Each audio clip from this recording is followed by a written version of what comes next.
हाँ जी, क्या हालचाल। चलो बहुत बढ़िया बढ़िया ही होना चाहिए। एक बार फिर आप सभी के सामने मैं दोबारा से आ चुका हूं। 11 मिनट 4 कॉन्सेप्ट, डे नंबर 4 और सेशन नंबर 3। इसके अंदर हम बात करेंगे पीजीबीपी के उन 5 सेक्शन की जो बहुत इंपॉर्टेंट है।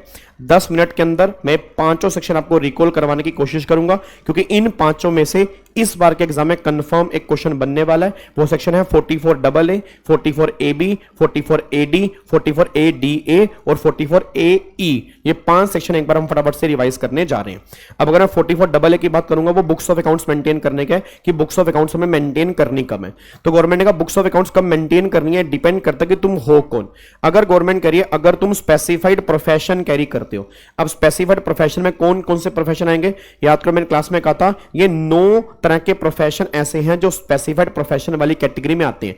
नाम याद करने जरूरी है कौन कौन से। पहला सीए और सीएमए, फिर legal, medical, film artist, engineer, technical consultancy, company secretary, interior decorator, architectural और any profession which may be notified by CBDT. अभी ऐसा कुछ नोटिफाइड नहीं है, तो ये 9 प्रोफेशन है। अगर आप ये 9 प्रोफेशन में से कोई भी प्रोफेशन कैरी कर रहे हैं और पिछले 3 सालों में हर साल, किसी भी एक साल नहीं, पिछले 3 सालों में हर साल तुम्हारी अगर ग्रोस रिसीट 1.5 लाख से ज्यादा है तो आपको बुक्स ऑफ अकाउंट्स मेंटेन करने पड़ेंगे। तो हर साल चेक करना, किसी भी एक साल मत देखना। अगर तुम इन 9 में से कोई भी प्रोफेशन कैरी कर रहे हो, सर अगर मैं इन 9 के अलावा कोई दूसरा प्रोफेशन कैरी कर रहा हूं या मैं बिजनेस कैरी कर रहा हूं, उस केस में क्या होगा, तो गवर्नमेंट ने कहा उस केस में ये वाला केस लगेगा।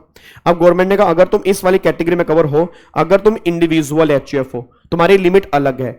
अगर तुम अदर देन इंडिविजुअल एचयूएफ हो, तुम्हारी लिमिट अलग है। अब अगर इंडिविजुअल एचयूएफ हो, तुम्हारी टोटल इनकम पिछले 3 में से किसी भी एक साल अगर 2.5 लाख से ज्यादा है, या तुम्हारी टर्नओवर पिछले 3 में से किसी भी एक साल 25 लाख से ज्यादा है, you have to maintain books of accounts.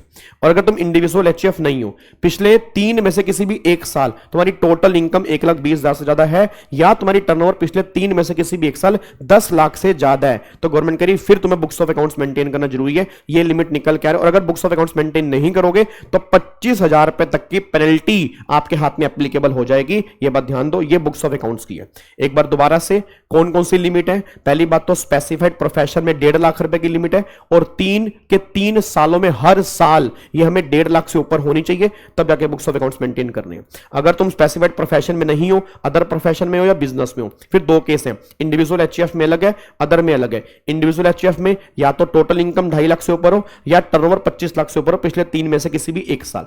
और अगर अदर वाली कैटेगरी में कवर हो, टोटल इनकम 1,20,000 से ऊपर हो, या टर्नओवर तुम्हारी जो है वो 10 लाख से ऊपर हो पिछले 3 में से किसी भी एक साल, तो बुक्स ऑफ अकाउंट्स मेंटेन करने हैं। कितने साल तक करने होते हैं? 6 साल तक बुक्स ऑफ अकाउंट्स मेंटेन करने जरूरी है। नहीं करोगे 25,000 तक की पेनल्टी आपको देनी पड़ेगी। ये 44AA है। फिर बात करते हैं 44AB की। सर ऑडिट कब करवाने हैं? अगेन गवर्नमेंट ने बोला सेम वही है, स्पेसिफाइड प्रोफेशन या अदर केस। अगर तुम स्पेसिफाइड प्रोफेशन में हो, तुम्हारी ग्रोस रिसीट अगर पिछले साल की 50 लाख से ज्यादा है, तो ऑडिट करवाना कंपलसरी है। कौन ऑडिट करेगा? सीए प्लस में सर्टिफिकेट ऑफ प्रैक्टिस, वो तुम्हारा ऑडिट करेगा। सर अगर मैं स्पेसिफाइड प्रोफेशन में नहीं हूं या मैं बिजनेसमैन हूं, तो क्या होगा? तो गवर्नमेंट ने कहा इस वाली कैटेगरी में कवर हूं। अब गवर्नमेंट ने कहा डिपेंड करता है तुम्हारी ऑडिट की लिमिट किस बात पे डिपेंड करता है। अगर तुमने 5% तक कैश में ट्रांजैक्शन किया और 95% तक तुम्हारा लेन देन जो है, या तो वो अकाउंट पे चेक से, या वो अकाउंट पे ड्राफ्ट से, या ऑनलाइन है, तब तो लिमिट तुम्हारी 10 करोड़ रुपए की है ऑडिट करवाने की। बट अगर तुमने कैश ट्रांजैक्शन 5% से ज्यादा की है और ऑनलाइन जो है वो 94 है, 93, 92% या उससे कम है, तो फिर उस केस में लिमिट तुम्हारी 1 करोड़ रुपए की है। तो वो चेक करना कि जो तुम्हारी टोटल टर्नओवर है उसका कितने परसेंट, तुम्हें टोटल टर्नओवर दी होगी ना, उस टोटल टर्नओवर का 5% निकाल लेना। अब अगर कैश 5% तक है, मतलब बाकी सारा अकाउंट पे चेक से, अकाउंट पे ड्राफ्ट से या ऑनलाइन है, तो लिमिट तुम्हारी 10 करोड़ की है। बट अगर तुम्हारा कैश या बीरियर चेक हो गया या क्रॉस चेक हो गया, क्योंकि हमें 3 चीजें देखनी है, अकाउंट पे चेक, अकाउंट पे ड्राफ्ट या ऑनलाइन, ठीक है ना। इसको छोड़ के किसी भी मोड से अगर लेन देन हो रहा है, अगर वो 5% तक है तो चलेगा। अगर 5% से ज्यादा है तो फिर लिमिट तुम्हारी 1 करोड़ रुपए की है। और ये ऑडिट रिपोर्ट कब जमा करवानी होती है? 30 सितंबर या उससे पहले। कौन करेगा? CA plus COP. और क्या पेनल्टी लगेगी अगर ऑडिट नहीं कराओगे? जितनी भी टर्नओवर है उसका 0.5%, यहां पे 0.5% आएगा। जितनी भी टर्नओवर है उसका 0.5% और 1.5 लाख रुपए विच एवर इज लेस, उतने की पेनल्टी जो है वो आपके हाथ में यहां पे एप्लीकेबल हो जाएगी। गवर्नमेंट ये बात कहना चाह रही है, यहां पे ध्यान दो। तो 0.5% ऑफ टर्नओवर और 1.5 लाख, इनमें से लोअर मतलब मैक्सिमम टू मैक्सिमम 1.5 लाख रुपए तक की पेनल्टी आपके हाथ में लग सकती है। इसके ऊपर की पेनल्टी आपके हाथ में नहीं लग सकती अगर आप ऑडिट नहीं कराते। ये हमारा 44A-B निकल के आता है। उसके बाद फिर यहां पे बात करते हैं 44AD की। अब अगर मैं 44AD या 44AD की बात करता हूं, ये हमारा प्रिजम्पटिव टैक्सेशन है। प्रिजम्पटिव टैक्सेशन का मतलब क्या होता है कि अगर आप छोटे मोटे बिजनेसमैन हैं या छोटे मोटे प्रोफेशनल हैं तो आप ये सेक्शन ले सकते हैं। पहली बात 44AD किन पे लगेगा? बिजनेसमैन के लिए या उन प्रोफेशनल पे जो स्पेसिफाइड प्रोफेशन वाली कैटेगरी में कवर नहीं है। 44AD किन पे लगेगा? जो स्पेसिफाइड प्रोफेशन वाली कैटेगरी में कवर है। दूसरी बात, ये individual HUF form not LLP इन पे लगेगा। और जो 44AD ये है ये इंडिविजुअल पे लगेगा, फर्म पे लगेगा, नॉट LLP HUF पे नहीं लगेगा क्योंकि HUF प्रोफेशन कैरी नहीं कर सकती। उसके बाद अब यहां पे एलिजिबल लिमिट क्या है? तो गवर्नमेंट ने कहा देखो जी, अगर तुम्हारी टर्नओवर जो तुम टर्नओवर करते हो 95% तक अकाउंट पे चेक, अकाउंट पे ड्राफ्ट या ऑनलाइन है और 5% तक अदर मोड से है, तो लिमिट तुम्हारी है 3 करोड़ रुपए की। बट अगर मान लो कैश तुम्हारा ज्यादा है, ठीक है, ऑनलाइन तुम्हारा कम है, तो लिमिट तुम्हारी 2 करोड़ की है। सर ये लिमिट किस चीज की, मतलब किस चीज की है? इट मींस अगर तुम्हारी इतनी टर्नओवर है, तुम छोटे बिजनेसमैन हो, तुम 44AD का ऑप्शन ले सकते हो।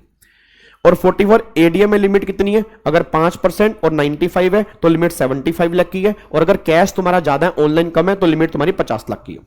सर अगर मैं प्रिजम्पटिव टैक्सेशन ले लूंगा तो मुझे फायदा क्या होगा? फायदा ये होगा जितनी भी तुम्हारी टर्नओवर है, जितनी तुम्हारी टर्नओवर कैश में है, उसका तो 8% हम डीम्ड इनकम मान लेंगे, तुम्हारी इतनी PGP की इनकम है, ठीक है, और 6% मान लेंगे अगर तुम्हारी टर्नओवर मान लो अकाउंट पे चेक से, अकाउंट पे ड्राफ्ट से, ऑनलाइन मोड से है, तो उसका 6%। बट तब अगर वो रिटर्न की ड्यू डेट तक तुम्हें रिसीव हो गई है। अगर वो ड्यू डेट तक रिसीव नहीं हुई तो वो सारी 8% वाली कैटेगरी में जाएगी। जितनी टर्नओवर ड्यू डेट तक तुम्हें रिसीव हो चुकी है अकाउंट पे चेक से, अकाउंट पे ड्राफ्ट से या ऑनलाइन, तो फिर 6% तुम्हारी इनकम मानेंगे, नहीं तो 8% मानेंगे। और 44AD वाले केस में कितनी इनकम मानेंगे? 50% मानेंगे। अच्छा, अब इसमें बेनिफिट क्या होगा? गवर्नमेंट कहती है बस इतनी इनकम मान के इस पे स्लैब रेट से टैक्स पे कर देना, कोई खर्चा अलाउड नहीं, कोई खर्चा डिस अलाउड नहीं, कोई डिडक्शन नहीं मिलेगी, कोई डेप्रिसिएशन नहीं मिलेगा, कुछ नहीं होगा, कोई बुक्स ऑफ अकाउंट्स मेंटेन नहीं करने, कोई ऑडिट नहीं कराना, कुछ नहीं करना। हां, अगर तुम्हें लगता है कि नहीं मेरी नॉर्मल इनकम जो है इस लिमिट से मेरी कम है, मतलब यहां से तो मेरी इनकम निकल के आ रही है वो ज्यादा है, नॉर्मल इनकम निकालता तो कम होती, फिर तुम्हें बुक्स ऑफ अकाउंट्स और ऑडिट करवाना पड़ेगा। मतलब अगर तुम ये वाली स्कीम ले रहे हो तो फिर तो यही है। अब तुम कहो सर मेरी तो इनकम ज्यादा आ रही है, नॉर्मल केस में कम आती, तो फिर गवर्नमेंट कहती अगर तुम ऐसा क्लेम कर रहे हो कि नॉर्मल इनकम तुम्हारी कम आती से ज्यादा आ रही है, फिर तुम्हें बुक्स ऑफ अकाउंट्स और ऑडिट करवाना जरूरी हो जाएगा। बस ये पर ध्यान दो। उसके बाद जी 44AD में तुम्हारा लॉक इन पीरियड कितना है? 5 साल का। मतलब अगर 44AD की स्कीम लेनी है तो 5 साल लेनी है, अगर बीच में छोड़ते हो तो अगले 5 साल तुम्हें 44AD की स्कीम नहीं मिलेगी। बट 44ADA वाले केस में ऐसा कोई भी ऑप्शन 5 साल का वहां पे नहीं है, ठीक है। सर क्या लॉस सेट ऑफ हो सकते हैं? हो सकते हैं, क्योंकि बिजनेस की इनकम है, बिजनेस की इनकम से लॉस खत्म कर सकते हो। सर क्या मुझे 80C से लेकर 80U वाली डिडक्शन मिल सकती है? मिल सकती है। मैंने क्या बोला? PGBP की जो डिडक्शंस हैं वो अलाउड डिसअलाउड नहीं होंगी, बाकी जो नॉर्मल डिडक्शंस हैं वो सारी अलाउड होंगी और लॉस भी तुम्हारे सेट ऑफ होंगे, कोई दिक्कत वाली बात नहीं। उसके बाद फिर 44AE। अब 44AE कब लगता है? ये लगता है ट्रांसपोर्ट वालों पे। अगर पूरे साल में तुम्हारे पास 10 तक गुड्स कैरीज हैं तब ये सेक्शन लगेगा। अब गुड्स कैरीज 2 तरह के होते हैं, या तो हैवी गुड्स व्हीकल या other than heavy goods vehicle. Heavy goods vehicle में इनकम क्या बनती है? 1000 पर टन पर मंथ और पार्ट ऑफ मंथ और पर व्हीकल। 1 टन में कितने किलो होते हैं? 1 टन में आपके अगर आप कैलकुलेट करोगे तो 1 टन में आपके 1000 kg निकल के आते हैं जी। तो अगर 1 टन में 1000 kg हैं तो चेक कर लो कितने 1000 किलो है, उतने टन होगा। पर टन के 1000 रुपए हैं, पर मंथ और पार्ट ऑफ मंथ और पर व्हीकल जी।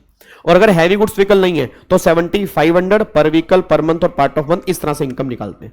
हैवी गुड्स व्हीकल क्या होगा जी? जिसका ग्रोस वेट 12000 किलो से ज्यादा है, 12000 किलो तक नहीं, अगर 12000 किलो से ज्यादा है वो हैवी गुड्स व्हीकल है। और जो हैवी गुड्स व्हीकल है उसमें इनकम 1000 पर मंथ पर टन, और मतलब 1000 पर टन पर व्हीकल, पर मंथ और पार्ट ऑफ मंथ, उस बेस पे कैलकुलेशन करेंगे। अच्छा एक बात और ध्यान देना, आपने व्हीकल कितने टाइम के लिए होल्ड किया ये मैटर करता है, कब पुट टू यूज किया ये मैटर नहीं करता। तो क्वेश्चन में चेक करना कितने टाइम के लिए होल्ड किया है। पुट टू यूज आपने कहीं से भी किया हो, आपने होल्ड पूरे 12 महीने के लिए किया, आपने यूज किया या नहीं किया मैटर नहीं करता, कैलकुलेशन पूरे 12 महीने की होगी, बस ये पर ध्यान दो।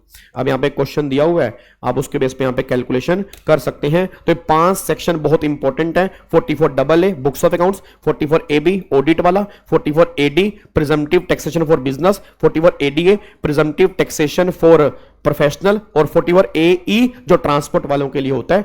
इसको एक बार आप दोबारा पढ़ेंगे तो आपको अच्छे से और रिकॉल हो जाएंगे। Thank you so much, God bless you, जय हिंद। फिर मिलूंगा कल, दोबारा से आपको मिलूंगा। वैसे मेरी आज लास्ट क्लास थी, बस नहीं मैं पूरी जान लगाऊंगा आपके लिए, बस आपके ऊपर डिपेंड करता है कि आप कितने हार्डवर्क करते हो। Jai Hind once again, thank you so much, bye bye.